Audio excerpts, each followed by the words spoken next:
Buenas tardes, bienvenidos todos y bienvenidas todas. Vamos a dar inicio hoy a estas jornadas de formación de laicos que cada año venimos celebrando últimamente en torno a estas fechas de los meses de octubre. Daremos la palabra a nuestro hijo César, presente, que luego tiene que ausentarse porque tiene la fiesta de San Millán. Y luego pasaremos el micrófono a Jesús Pascual, que si no lo saben, pues ya se lo digo yo, es el director del Secretariado de Apostolado Seglar, que es quien ha organizado estas jornadas, dirigidas especialmente a los laicos. Que será quien nos presente un poco el recorrido que vamos a hacer estos 3 días, la distinta metodología y al invitado de hoy. Pues sin más dilación, damos la palabra a don César y agradecemos su presencia entre nosotros. Buenas tardes a todos, bienvenidos. Como esto es de laicos, voy a hablar brevísimo. Muy poco. Me alegro mucho de que se realicen estas jornadas, que son clásicas, aunque ha habido tiempo que no se nos podido hacer, pero bueno, retomamos. ¿Y por qué? Por la importancia que tiene el laicado, no creo que haya que insistir mucho en esto, por la necesidad que tenemos en Segovia de que el apostolado seglar se mueva. Antes las llamábamos apostolado seglar, ahora se llaman formación de laicos, y por el tema que me parece vital, no solo que el plan diocesano de pastoral también va dirigido en esta dirección, en esta perspectiva vocacional, por eso se ha buscado para quién soy yo, pero eso se lo explicará Jesús, que lo hará mejor que yo. Entonces tenemos esta perspectiva vocacional para fomentar la vida como vocación, y por eso la pregunta que nos hacemos es ¿para quién soy yo? No solamente quién soy, sino para quién, porque el hombre ha nacido con una dimensión de relación con Dios y con los demás. Y yo me alegro de ver aquí que estáis de diversas delegaciones y, por tanto, pues representáis de alguna manera el laicado de la diócesis. Así que bienvenidos, que sean muy provechosas. Saludo ya de antemano al ponente, que nos conocemos de tiempo atrás. Y nada, Jesús tiene la palabra. Bueno, pues sabéis que estas jornadas son una de las acciones que se había marcado para la programación de este curso y pues centradas en la vocación, que como sabéis también pues es un tema en el que pues la Conferencia Episcopal nos pide que nos centremos especial foco durante este año, de cara también a ese congreso de las vocaciones que va a haber en febrero.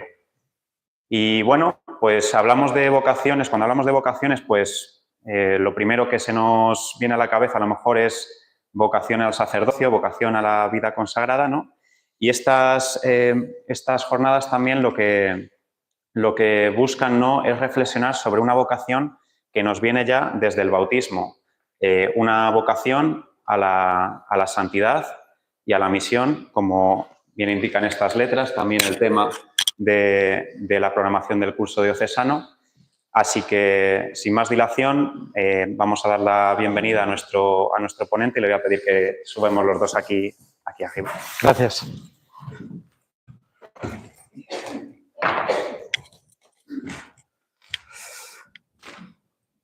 Bueno, buenas tardes. ¿Cómo están ustedes? ¿Bien? Gracias por venir. Se lo he dicho a mis vecinos de las sillas de atrás, pero les agradezco mucho su presencia. Y, Monseñor, gracias por la oportunidad de estar en su diócesis. Bueno, pues José María Gallardo es quien nos acompaña hoy. Él es licenciado en Ciencias Económicas y Empresariales y tiene formación de posgrado en Gestión de Entidades sin ánimo de lucro, Dirección de Centros y Servicios Sociales y Dirección de Fundaciones. Tras su servicio militar en Ceuta y 2 años en banca internacional, trabajó más de 25 años en el ámbito de la gestión y dirección en organizaciones sociales tanto a nivel nacional como internacional. Cáritas Española, Cáritas Internationalis, Médicos del Mundo, Grupo Lares. Los últimos 7 años trabajó para Alfa, entidad evangelizadora de la fe cristiana, como directivo para la región de Europa, Oriente Medio y Norte de África. Acaba de cumplir 1 año como nuevo director de la Fundación Pontificia Ayuda a la Iglesia Necesitada. Está casado y tiene 3 hijos.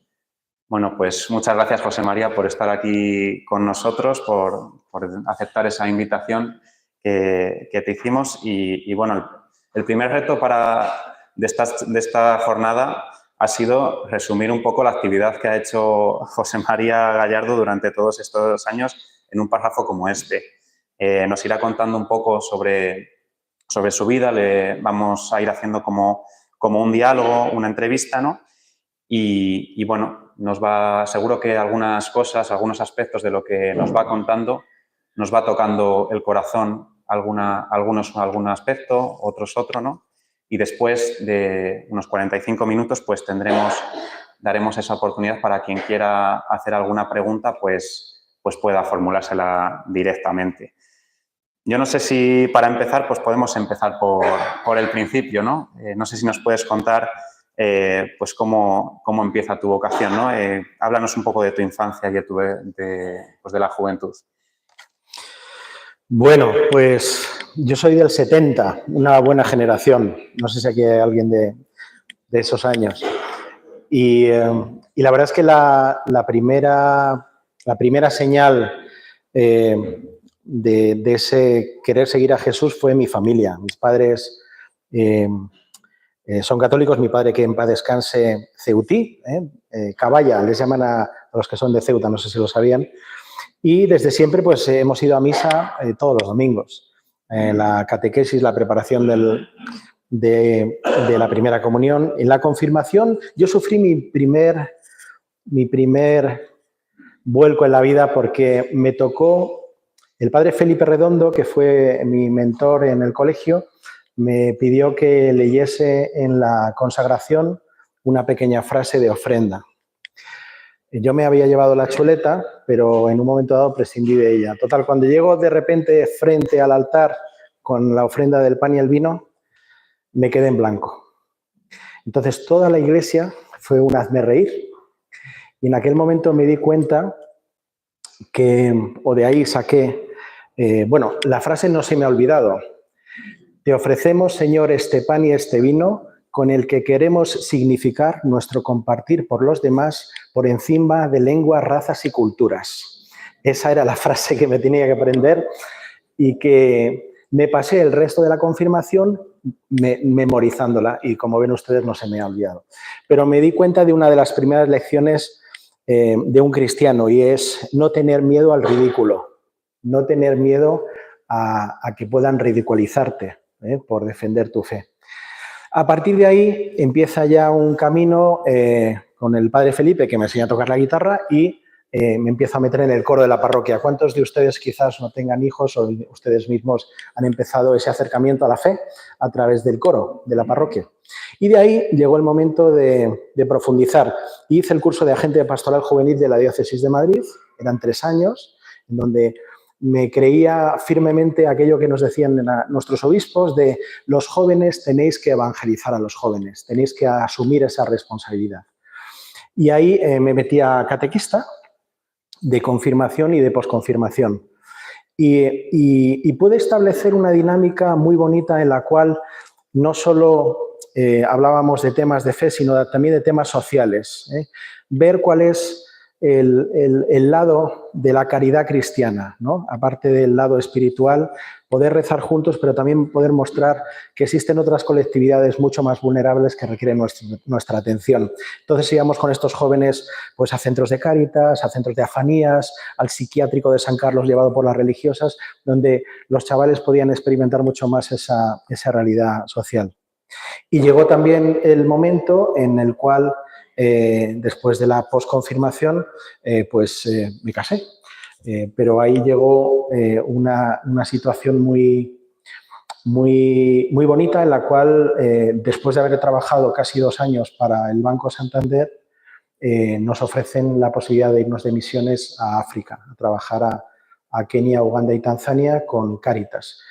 Y en ese momento nos encontramos, la que era mi novia en aquel momento, que después ha sido mi mujer, con una decisión de tener que dejar el mundo corporativo, el mundo de la empresa privada y dejarlo todo y seguir a Jesús.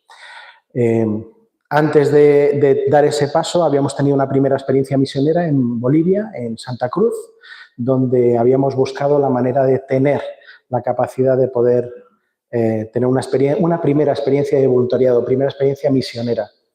Y ahí el padre José Manuel Barrios, misionero franciscano, nos dio esa oportunidad donde también hicimos algo muy bonito que fue, pues eso, organizar un mercadillo, recoger dinero y empezar a llevar una cantidad de dinero a este misionero para poder atender al orfanato en el cual estaba cuidando.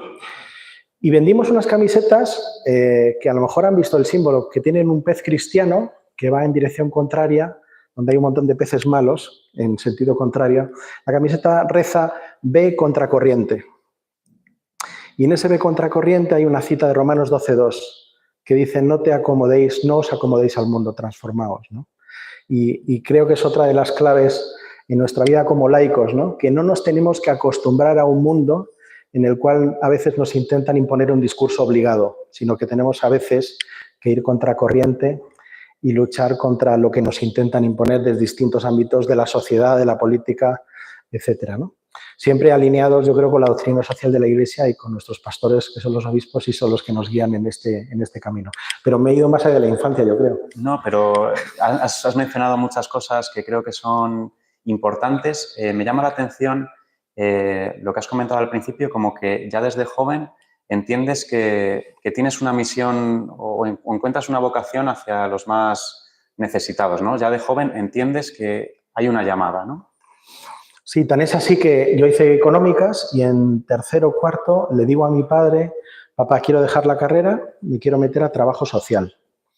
Entonces mi padre me mira y me dice: ¿sabes qué te digo? Que la carrera te la estoy pagando yo, entonces tú acabas económicas y luego haz lo que te dé la gana. Y fue un sabio consejo, ¿eh? Acabé la carrera y luego me fui con Cáritas a trabajar a África, ¿no? Y ahí mi padre ya no pudo decirme nada porque ya había culminado los estudios. Pero siempre he tenido esa semilla. De hecho, en la parroquia había una Cáritas parroquial y desde siempre, bueno, me vinculé a algún proyecto de ayuda a niños, donde había niños hijos de mujeres que ejercían la prostitución en aquel momento y les ayudábamos a salir adelante y a refuerzo escolar, que se llama, ¿no? Con lo cual ahí esa semilla siempre había estado presente. O en las visitas que hicimos luego más tarde con los jóvenes de confirmación, ver esas realidades del más desfavorecido, del que más sufre, del que no es tan afortunado porque ha tenido una familia donde se ha criado en un ambiente cristiano, donde hemos recibido una educación. Yo creo que me siento un privilegiado en ese sentido. También te quería preguntar por tu experiencia en el banco. ¿Cómo es trabajar para ti en una entidad a lo mejor no religiosa, ¿no? Y cómo es el cambio luego a irte a Kenia, ¿no?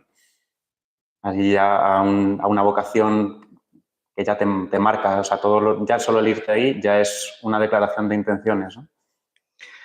Bueno, la banca es un mundo agresivo, es un mundo donde pude hacer varios trabajos de auditoría y compra de bancos en América Latina, Brasil y México, y donde descubres pues que hay gente maravillosa dentro del banco y gente pues que tiene otras inclinaciones de tipo más mercantilista, incluso infidelidad me encontré en algunos compañeros del banco, ¿no?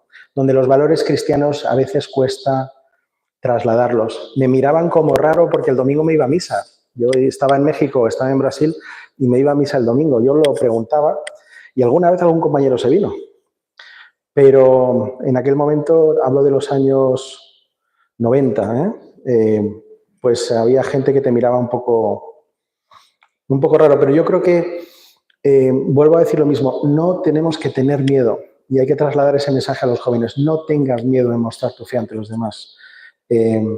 Porque siempre va a haber alguien que quiera seguir tus pasos o se sienta que gracias a tu paso adelante va a poder seguirte, ¿no? O va a ir detrás de ti. Luego, pues como has comentado, vas a Kenia en un proyecto con Cáritas. ¿Cómo es ese proyecto? Y me parece que allí, no sé si conoces a tu mujer o vas con ella también. ¿A la que ahora es tu mujer, perdón? Sí, nos conocíamos antes, nos conocimos en la universidad, bueno, en una biblioteca, estudiando juntos. Y además, yo era muy tímido, pero digo, ¿cómo entro? ¿Cómo empiezo a hablar con esta chica? Y entonces descubrí que llevaba una cruz de Taizé. No sé si saben lo que es Taizé. Es una comunidad preciosa ecuménica en Francia. Y yo tenía una cruz de Taizé que me había regalado un amigo, pero yo no había ido nunca.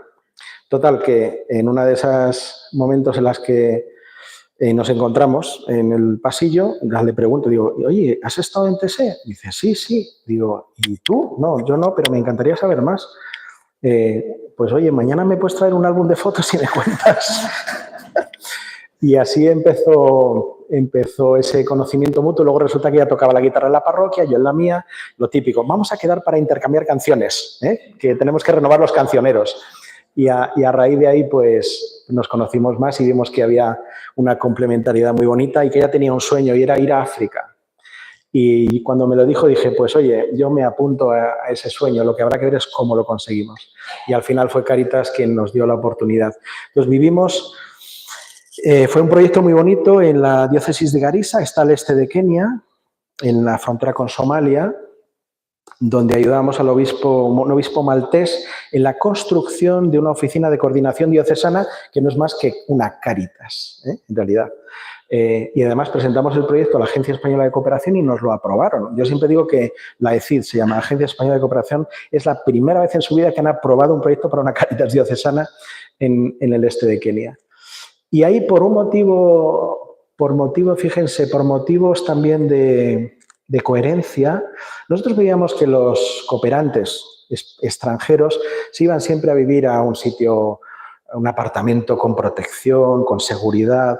Pero nosotros dijimos, no queremos esto. Entonces conocimos a un misionero comboniano, el padre Renato Quisito, que había construido en un suburbio pues una especie de apartamentos chiquititos en una finca donde había niños de la calle.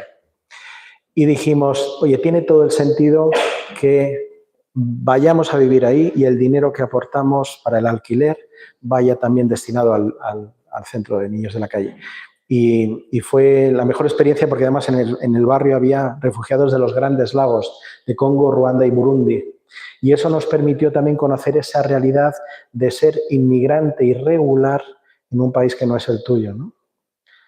Aspecto que yo ya había conocido antes en la mili, porque yo hice la mili en Ceuta y con el padre Béjar trabajé con los inmigrantes subsaharianos que en aquellos días, hablo del año 1995, ya existían inmigrantes subsaharianos en Ceuta.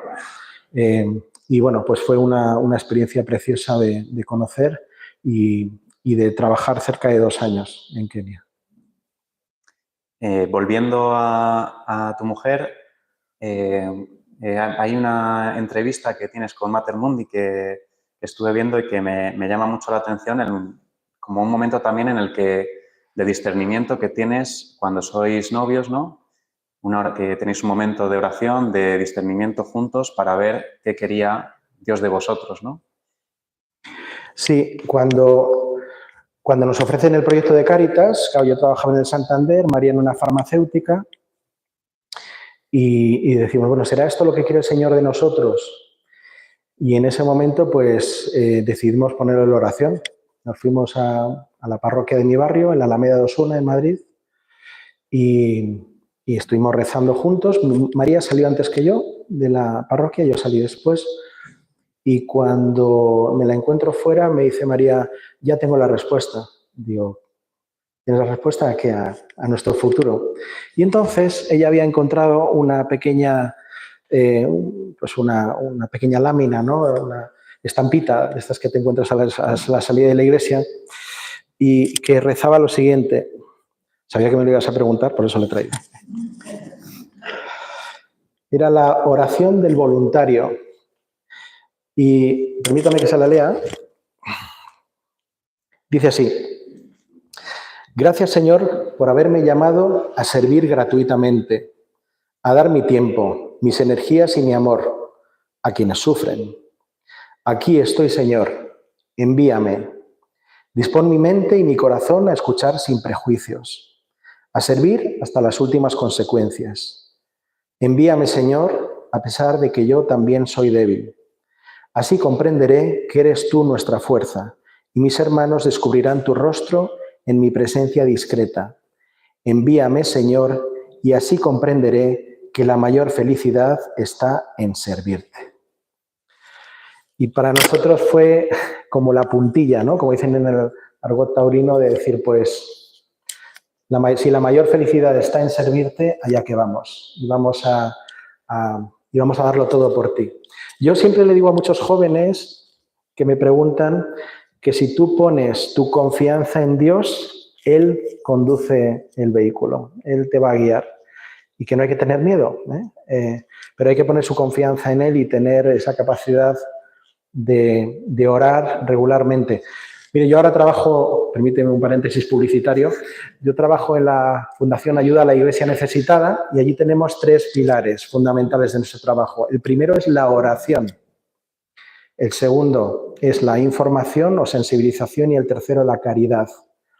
Bueno, pues me gusta decir que es como un taburete de 3 patas en el cual no funcionaría nuestra fundación y el trabajo que hacemos sin que el taburete esté en equilibrio. Es decir, no puedes poner más énfasis en la caridad, que es la captación de fondos, o en la información, contando lo que haces, si no tienes también una base sólida en lo que es la oración. Y para mí la oración es la base fundamental de todo cristiano. No sé si voy a dar un salto muy fuerte, ¿no? Pero en relación con, otra vez hablando del matrimonio, ¿no? Habéis vivido en Kenia, en Londres, en Roma. ¿Cómo se llevan esos cambios, bueno, vitales también, ¿no? Pero también territoriales, también podríamos decir? Pues poniendo tu confianza en Dios. O sea, si tú pones tu confianza en Dios, todo viene por añadidura. Hay que tener también un pequeño espíritu aventurero, eso sí hay que decirlo, pero bueno, nosotros siempre hemos sido una familia que no nos acomodamos y el espíritu de TC que mencionaba antes, esa comunidad ecuménica en Francia, donde hacen también encuentros europeos, donde hacen misión por todo el mundo. Y el ejemplo de los misioneros. Para mí, la mayor riqueza de mi trabajo ha sido conocer a tanta gente buena y santa, tanta gente buena y santa. Antes, al principio, me parece que Monseñor hablaba, o alguien, sobre busquemos la santidad. El Papa creo que lo dice bastante. Pues buscar la santidad es intentar seguir y coger el ejemplo de aquellos que son santos. Y yo he conocido a tanta gente buena en mi vida que yo como pecador, porque no me considero para nada un santo, pero sí he tenido esa capacidad de coger lo mejor de la gente que he ido conociendo. Los talentos, ¿no? de cada uno. También te quería preguntar por la llegada de 3 nuevos integrantes a tu familia, esos 3 hijos. ¿Cuál es el impacto que tiene en tu vida? Cuando llega el primero lo celebras, mi hija María. Cuando llega el segundo te agobias, mi hijo Diego. Y cuando llega el tercero ya dices, bueno, pues con los que vengan, los que vengan vendrán. Pero tengo tres hijos. Y bueno, pues es la mayor aventura de mi vida. La mayor aventura de mi vida ha sido criar con mi esposa a mis 3 hijos. Seguro que las mamás que estén aquí opinan y los papás opinan lo mismo. Y el reto mayor ha sido ir contracorriente. O sea, llevarles en un camino de formación espiritual, cristiana, donde han tenido ellos muchas veces que luchar contracorriente. Mis hijos no han ido a colegios católicos. Han ido al colegio que nos pillaba cerca de casa, que era un colegio concertado. Después en Londres han ido al Instituto Español de Londres, que es un instituto público puesto por el gobierno español, y donde se encontraban o chavales de diferentes ideologías cuyos padres pensaban muy distinto a ellos y a nosotros. Con lo cual, el trabajo en casa de formación, de ir a la parroquia y de trasladarles lo que son los valores de la fe cristiana es lo que verdaderamente yo hoy día me enorgullezco porque mis 3 hijos son creyentes. Mi hija mayor es cantante de alabanza en Londres, estuvo cantando en el concierto de la Resurrección el año pasado en Madrid, delante de 70.000 personas. Mi hijo David estudia cine y ya ha hecho 2 o 3 cortos sobre temas católicos. Y mi hijo Diego, pues también tiene... Mi hijo Diego para mí es no me gusta lo de ojito derecho, pero es muy especial porque cuando vivimos en Roma tuvimos la suerte de que San Juan Pablo II le cogió en brazos. Y Diego es especial, es especial. Y nosotros le hemos ido acompañando también. Ojalá, mire, otra cosa que me gusta decir es que mi mujer y yo seríamos felices si hubiera alguna vocación sacerdotal o religiosa en nuestra familia. No tenemos miedo y no hay que tener miedo a eso, ¿no? Qué mayor dicha que el Señor quiera que un hijo tuyo pueda seguir un camino de perfección y de santidad a través del ejercicio del sacerdocio, de una comunidad religiosa. Y en mi casa siempre ha sido una casa abierta donde ha venido mucha gente, muchos misioneros, muchos sacerdotes, y les hemos puesto siempre en contacto con ellos, ¿no? Y dejar que el Espíritu Santo haga su trabajo, ¿no? Al final es... Entonces, yo siempre digo que no solo por llevar a un chaval a un colegio católico va luego a abrazar la fe católica, sino que hay que trabajar mucho en casa, ¿eh? Incluso si llevas a tu hijo a un colegio católico también. Me parece que es en Londres donde empezáis por lo menos a conocer a una iniciativa de iniciación cristiana, Alfa, que luego me parece que eres uno de los pioneros, ¿no? de los directivos pioneros que introducen aquí en España. ¿Cuál fue tu experiencia con esta experiencia de primer anuncio? Bueno, Alfa es un método de primer anuncio, seguramente lo han escuchado hablar. Son unas cenas, comidas o desayunos, donde en 3 momentos hay una pequeña comida, después hay un vídeo y después hay un coloquio. Y donde personas alejadas de la Iglesia o alejadas del cristianismo se acercan a lo que es el querigma, primer anuncio del Evangelio. Es un curso ecuménico, no es nada católico, es ecuménico, se hace en infinitas denominaciones cristianas. Y después de Alfa es donde viene la tarea de trasladar a esos nuevos cristianos en la fe católica y en la doctrina social de la Iglesia, en lo que sería la catequesis. Y no soy pionero ni mucho menos. Tote Barrera fue el pionero en España, pero yo conozco Alfa mientras vivo en Kenia. Allí me ofrecen hacer un curso Alfa a través de una iglesia, de una señora inglesa que iba a una iglesia anglicana, ¿vale? El viñedo, vineyard se llama en inglés. Y nos dicen, oye, pues estamos haciendo este curso Alfa que está impulsándose por todo el mundo. Y lo hice por primera vez y me pareció fascinante. Y a partir de ahí empezamos a investigar un poquito más, fuimos a algún viaje a Londres y nos dicen, pues hay alguien llamado Tote Barrera que está empezando Alfa en España. Y en ese momento me ofrecí voluntario para formar parte del Consejo Nacional de Alfa. Y ahí empezó también una aventura preciosa donde Alfa forma parte de ese abanico de oportunidades para que la Iglesia pueda tener instrumentos de evangelización, porque es un instrumento, no es ni un movimiento, ni es simplemente una ayuda para el crecimiento de la fe de quienes no conocen todavía el mensaje de Jesús. Y ahora eres director nacional de ayuda a la Iglesia necesitada. Bueno, también has trabajado en Cáritas, en puestos de dirección en Roma. ¿Cómo es esta experiencia que en este primer año que llevas en este proyecto? Bueno, habría que preguntarle a Nieves, que es compañera mía que está ahí al fondo, a ver qué tal soy como jefe, pero la verdad es que después de la trayectoria que llevo, de haber trabajado en el ámbito social, en el ámbito de la cooperación internacional y de la acción humanitaria también, trabajé en Médicos del Mundo también, una organización, por cierto, no católica, pero que me sorprendió por encontrar gente también de fe dentro de la institución. Y en LARES es la Federación de Residencias y Servicios de Atención a los Mayores que están gestionados por la Iglesia, ¿no?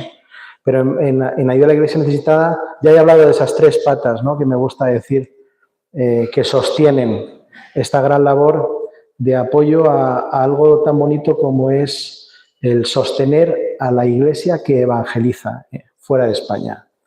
Es decir, nosotros apoyamos todo lo que es proyectos de evangelización, proyectos a la Iglesia perseguida.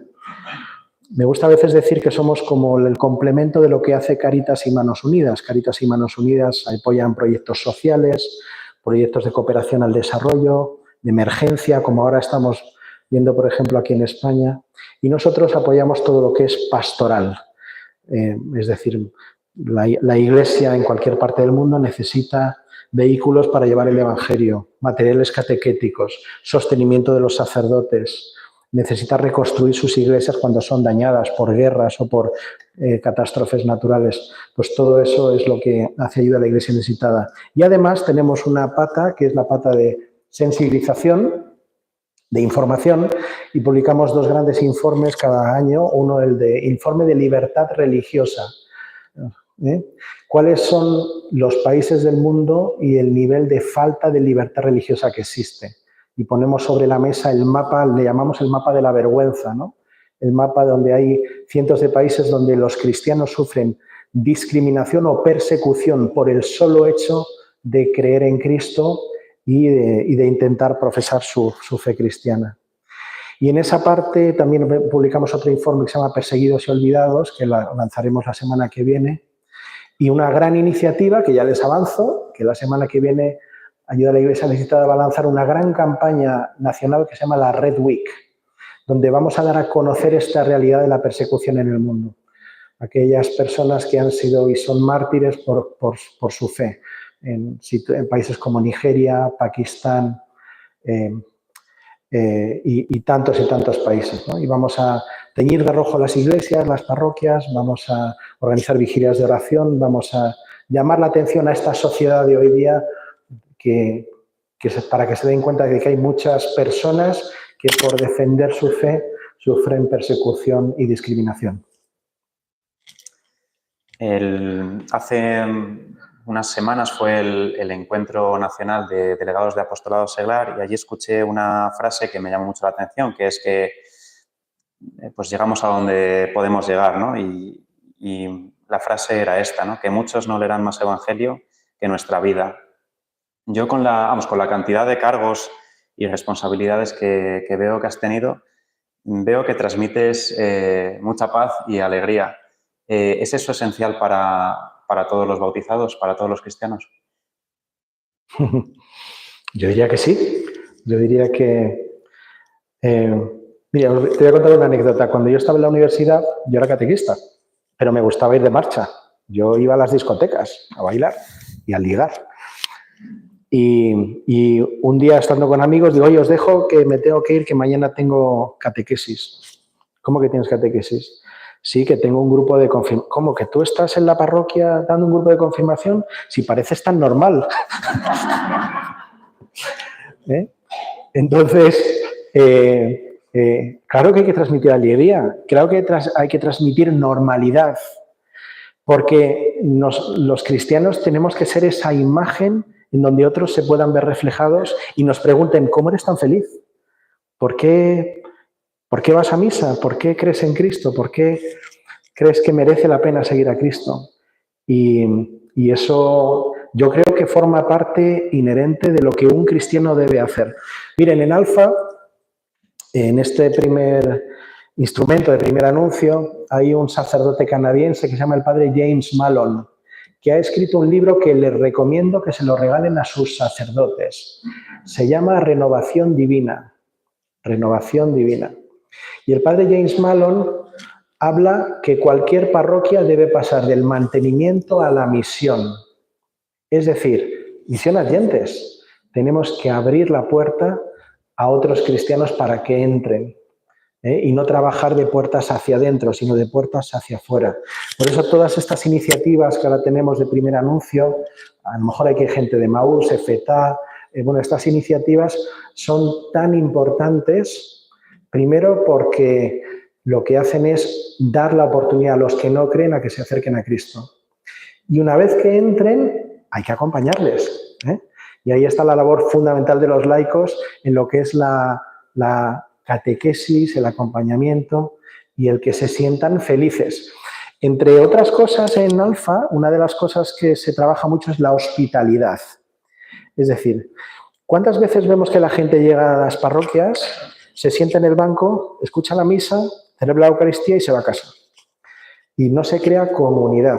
Pues precisamente este libro de Renovación Divina lo que habla es que tenemos la responsabilidad de crear comunidad dentro de nuestra Iglesia, independientemente de los carismas que cada uno tenga, porque Podemos ser de movimientos, podemos ser diocesanos, pero todos tenemos que tener ese referente de la parroquia y ayudar a nuestros sacerdotes y nuestros obispos a atraer más gente a esta gran felicidad que es el Evangelio y la futura vida eterna, ¿no? Aquí en la diócesis de Segovia, bueno, este fin de semana ha habido un retiro de Emaús para mujeres. En el grupo de jóvenes también se ha empezado este año a trabajar con cenas alfa y bueno, estamos viendo que sobre todo el acompañamiento es esencial, ¿no? Y lo que comentabas, que al final el acompañamiento con alegría, transmitiendo alegría, es mucho más fácil. Prácticamente es una evangelización directa. Y luego los laicos tenemos que asumir nuestro nivel de responsabilidad por y para nuestra Iglesia. O sea, en nuestras parroquias los ministros, que son nuestros sacerdotes, administran los sacramentos, pero necesitan un equipo de liderazgo para que puedan seguir llevando todo lo que es la gestión global de la parroquia. Y ahí es donde los laicos tienen una función fundamental. Yo valoro muchísimo a todos los que, a lo mejor hay algunos que estén aquí prejubilados o jubilados ya y que quieren dedicar su tiempo a esta labor, ¿no? Pero también los jóvenes tienen que tener tiempo para buscar esa cuota de voluntarismo. Ahora en la Dana nos han demostrado que están ahí y que pueden hacer. Hace poco tuvimos un encuentro de voluntariado de toda ayuda a la Iglesia necesitada. Invitamos a una de las responsables de Jacuna. ¿Saben lo que es Jacuna? Patricia. Y Patricia le preguntábamos, digo, Patricia, ¿pero cómo podemos impulsar que los jóvenes asuman mayor protagonismo en nuestra Iglesia? ¿Y sabéis lo que nos respondió? Dejándonos hacer. Dejándonos hacer. No dándonos las migajas o mandándonos lo que tenemos que hacer. Dejándonos hacer, dejándonos ser protagonistas. Porque los jóvenes hoy día tienen muchas ideas también y tienen capacidad de hacer. Pero hay que dejarles, ¿eh? Y hay que confiar, ¿eh? Confiar y dejarles. Y además, dejándoles, pues también a lo mejor es una oportunidad también para acompañarles en esa misión. Vamos a ir terminando ya, pero bueno, a mí me gustaría preguntarte si tuvieras que resumir 2 o 3 aspectos que te han ayudado a entender tu vocación y proyectar tu vida, pues, en esa vocación social o vocación familiar. No sé si los puedes compartir con nosotros, aunque sean 2 o 3 aspectos. El primero, la familia. Yo creo que la familia es el núcleo fundamental y cuando digo familia no hablo de una familia al uso, padre, madre, hijos, también puede haber más familias monoparentales, chicos que viven en casas de acogida, aquel hogar, el hogar. El hogar es un aspecto fundamental para transmitir la fe. O dar esa oportunidad a los chavales. Mirad, ahora hace 4 meses en mi parroquia en Paracuellos hubo un alfa de jóvenes y al final del alfa 3 quieren bautizarse porque sus padres nunca les ofrecieron el bautismo cuando eran pequeños. Entonces, el hogar y la familia para mí es un núcleo fundamental. El segundo es la oración. Pero la oración la tiene que guiar alguien. Uno no aprende a orar automáticamente. Entonces, se aprende en familia, rezando las oraciones que deberíamos o toda familia impulsar desde que te levantas, el bendecir la mesa, el irte a acostar y rezar el Padre Nuestro, la Ave María, etcétera, etcétera. El rezar el rosario. O sea, la oración es fundamental dentro también de ese hogar. Y fuera de ahí, también la parroquia. Para mí la parroquia ha sido un centro fundamental de crecimiento en la fe cristiana. Quien dice la parroquia dice los movimientos también católicos, que tenemos un elenco de carismas tan maravilloso. Hay una canción por ahí de Jacuna, que no sé si... ¿Quién? Forofos. ¿La han escuchado? Bueno, cuando salga la ponen en Google, en YouTube, y escúchenla. Porque nos dice que todos debemos de remar en la misma dirección, independientemente de los carismas que cada uno tengamos, ¿no? Entonces, esos 3 elementos, hogar, oración y parroquia, para mí han sido vitales en mi vida. Y de ahí nace algo tan humano como son las compañías, los amigos, las amigas. Y yo sin Sin mi comunidad de jóvenes de la parroquia, sin mis catequistas, sin mis padres, no sería la persona que soy hoy. De alguna manera la parroquia pues también es nuestro hogar como cristianos, ¿no? Así que es muy bonito los tres aspectos que nos has comentado. Así que bueno, hemos terminado mi turno. Ahora, si ustedes quieren, pues pueden hacer alguna pregunta. Me puedo acercar con el micrófono y la pueden plantear en voz alta.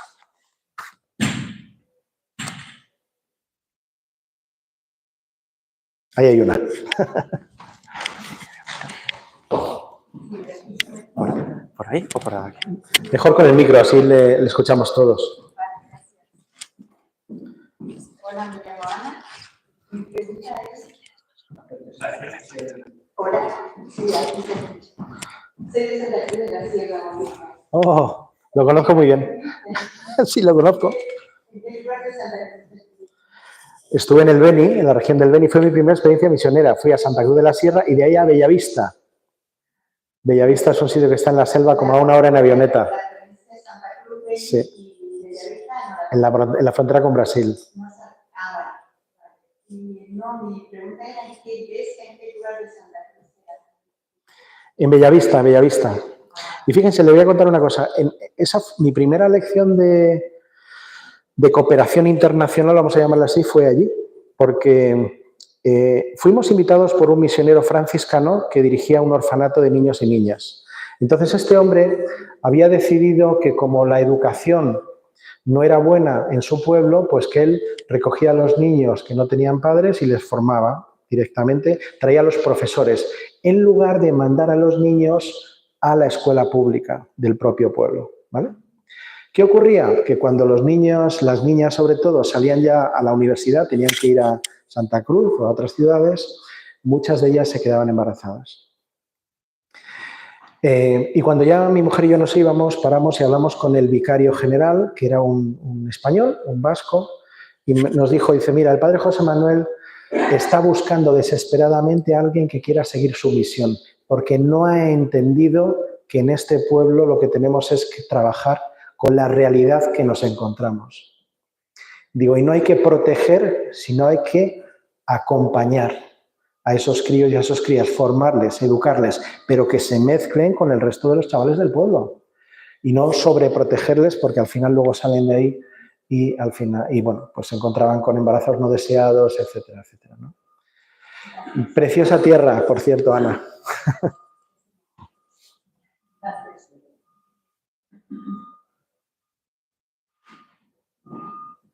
Ahí hay alguien joven.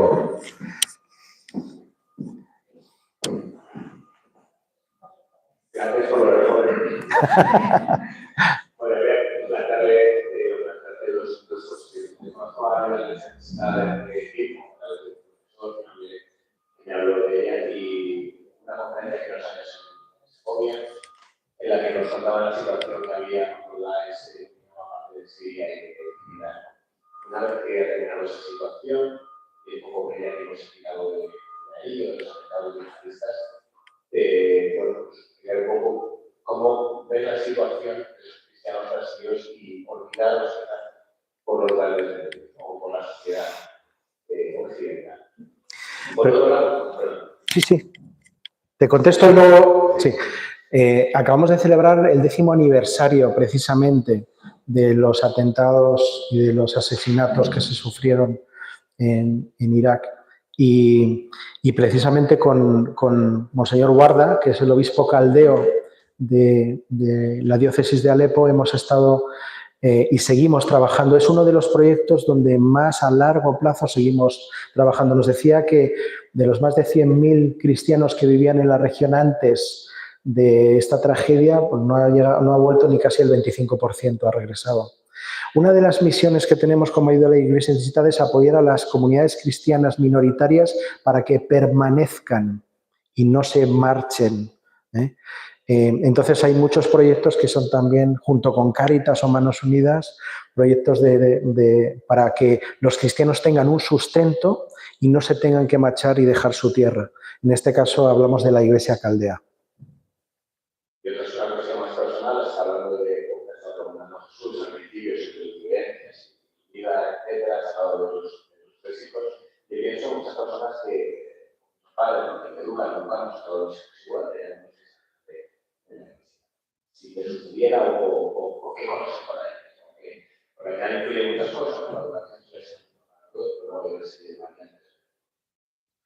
Mira, yo te diría de darles oportunidades para que conozcan. Hay una compañera nuestra que este verano me decía algo parecido, ¿no? Mi hijo no está muy conectado, tal. Digo, ¿por qué no le invitas a ir a TSE? Esta comunidad ecuménica en Francia. Ha ido el verano a TSE y ha vuelto realmente transformado. En TSE hay 3 oraciones diarias. 3 oraciones diarias, donde miles de jóvenes de distintas denominaciones cristianas van. Yo creo que hay que ofertarles y no recriminarles a los hijos. Ustedes lo saben mejor que yo seguramente, porque cuando intentas obligarles a hacer cosas te van a decir que no.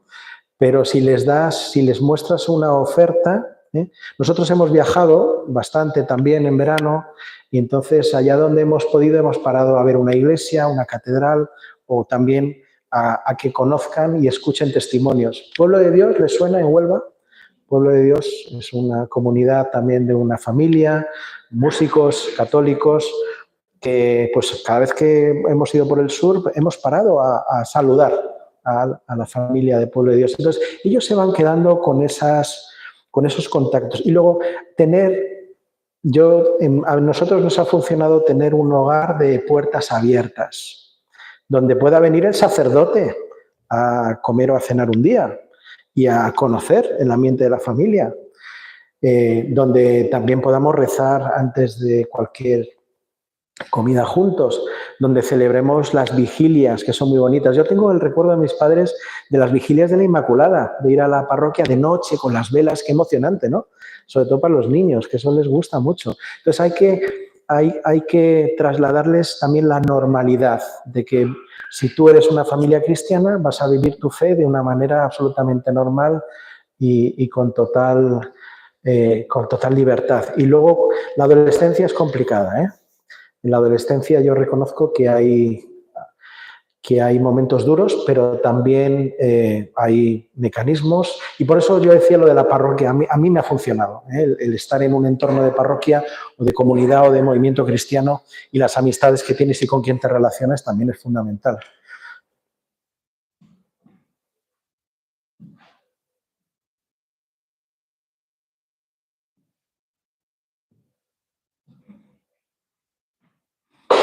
Otra pregunta al fondo. Sí, buenas y muchas gracias. Pero además, si te has inquietado, pues lo que viene ahora os digo, donde, aprovechando de expresar el debate y la relación con ellos, yo sé que se emplea mucho de verdad. Y los bancos, cuando una persona va, como yo, no sabe dónde está, va al banco y dice, quiero invertir dinero. ¿Quiero? Y Invertir quiero dinero. que no se invierte ese dinero, no se invierte nada más. Y claro, pues, hace tiempo no había bancos que ofreciesen esa capital para poner ese dinero para poderlo hacer. Entonces, ¿hacia dónde?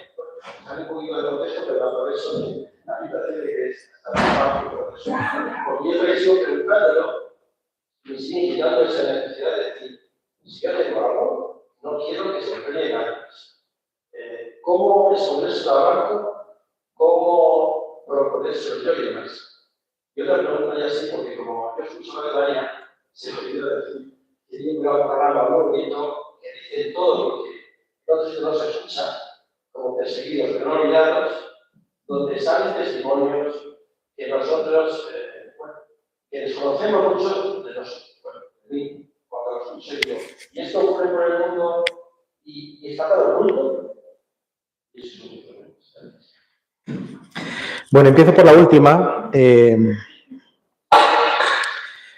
Mire, cuando yo trabajaba en Cáritas, yo he estado en sitios como Darfur, Haití, después del terremoto y la epidemia de cólera, en Congo, en Ruanda, en lugares donde lo que llamamos las guerras olvidadas, y donde no aparecen tristemente los medios de comunicación. y creo que es nuestra responsabilidad también sacar a la luz. Hay muchos medios que sí lo sacan. No sé si un día vino a verme una hermana, una religiosa, y me dijo que en España había más de 300 publicaciones vinculadas con la Iglesia Católica. Hablamos de publicaciones no solo famosas como puede ser Mundo Cristiano, Revista Misión, Vida Nueva, que seguro que han oído hablar de ellas, pero las congregaciones también tienen muchas revistas. Nosotros no tenemos revista, pero sí tenemos boletines. Es decir, yo creo que el cristiano tiene la obligación de informarse más respecto a lo que es la realidad de esas guerras olvidadas o que no se conocen. Y entrando en las páginas web, que ahora está a la altura de cualquiera, puede tener información más que de sobra. También hay mucha desinformación, lo que se suele decir ahora, ¿no? Hay que saber elegir muy bien qué leer y dónde leerlo. Y la primera pregunta, perdóneme, era... los bancos, las inversiones. Bueno, yo como he tenido la suerte de trabajar en Cáritas, Cáritas tiene un departamento de banca ética también, o sea, en donde ellos tienen acuerdos, por ejemplo, con grandes bancos, no voy a decir marcas, pero tienen grandes bancos que tienen fondos que le llaman solidarios, ¿vale? Y en esos fondos solidarios, teóricamente, no se invierte ni en armas, ni en empresas que puedan dañar el medio ambiente, etcétera. Tiene una serie de criterios. Y luego existen gestoras de inversión que son también basadas en la doctrina social de la Iglesia. Si alguien tiene interés, luego le puedo dar el nombre de una, porque nosotros tenemos un consejero en ayuda a la Iglesia necesitada que es el director de una de esas entidades. Pero si uno busca, encuentra. Y lo que hay es que preguntar, porque sí se puede invertir de manera ética. Hoy la noticia es que el Bitcoin ha superado los 80 y pico mil euros. He de decir que mi hijo mediano no hace más que darme la brasa con el tema de que invierta en Bitcoin, y yo me niego, ¿no? Porque para mí es una economía artificial y basada en la especulación. Sin embargo, invertir en... es que iba a decir otra marca. Bueno, hay un banco muy famoso ético que es holandés, que también trabaja mucho el tema de las inversiones éticas y solidarias. Existe la posibilidad. Lo que pasa es que es más cómodo a lo mejor irnos a la sucursal que tenemos debajo de casa, ¿no? Pero si uno busca, encuentra. Aquí.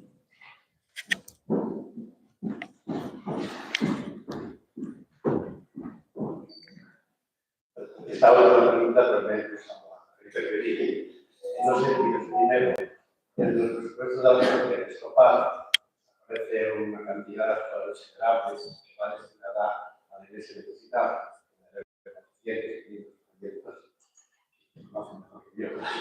Porque aparecen publicados en Iglesia, en la web.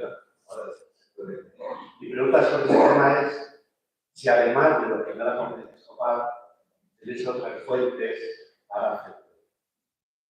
Y en cuanto a los fondos éticos de que hablamos ahora, pertenezco a dos fondos éticos de dos marcas, que tampoco quiero decir. Y sí, hay bastantes bancos que tienen fondos éticos. Lo que hacemos en la gestora es la que analiza qué empresas son viables. Y luego hay un comité ético que formamos en los casos que formamos 4 personas, ellas en el mundo de Cáritas, y hay una persona a la que se refería, si no fuera la categoría, y analizamos cada una de las empresas. Hay instituciones internacionales que aportan datos, aparte de los que tú puedas o nosotros podamos ver a través de Internet o de las informaciones personales. Analizamos cada empresa y un banco se refiere al fondo ético si esa empresa es inmoral, para dedicar dinero a armas, a abortos, etc. Entonces, automáticamente, después del informe que nosotros damos, la gestora lo separa de ese. El banco puede que siga en otros fondos invirtiendo en esa empresa, pero si quiere al fondo ético, lo separan automáticamente y derivan el dinero del fondo. Es un poco largo de explicar, pero sí existen fondos éticos. Respondiendo a la primera pregunta, nosotros no recibimos dinero de la Conferencia Episcopal. ¿Por qué? Porque somos una fundación pontificia. Nosotros no recibimos dinero público, ni recibimos dinero subvencionado. Eso sí, en la Conferencia Episcopal existe un fondo para nueva evangelización que tiene una cantidad de dinero asignada anualmente, donde nosotros somos parte del comité de la decisión de los proyectos. Es decir, ayudamos a la Conferencia Episcopal en la selección de los proyectos para evangelización de la cantidad de dinero que destinan anualmente. Pero nosotros no estamos, en las estructuras diocesanas. Sí estamos presentes en casi todas las diócesis de España, pero somos una fundación pontificia.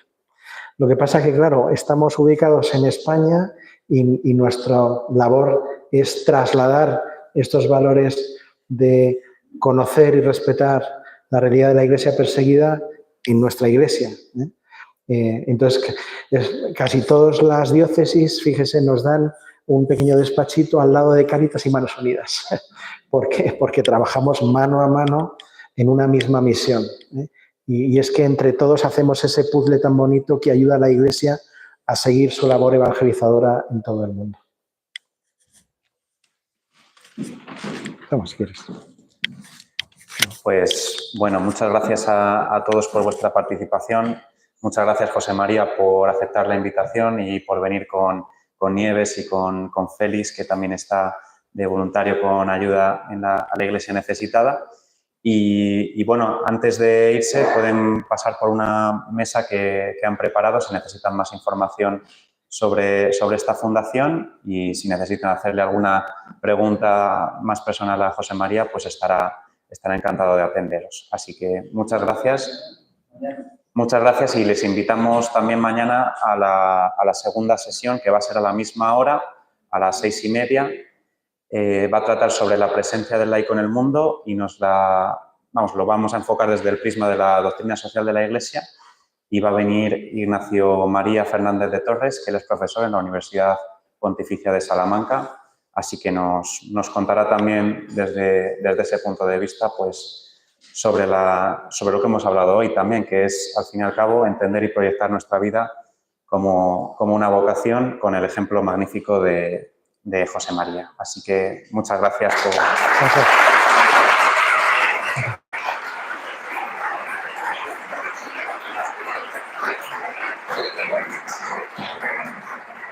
Bueno, muchas gracias, caballero. Muchas gracias a ti.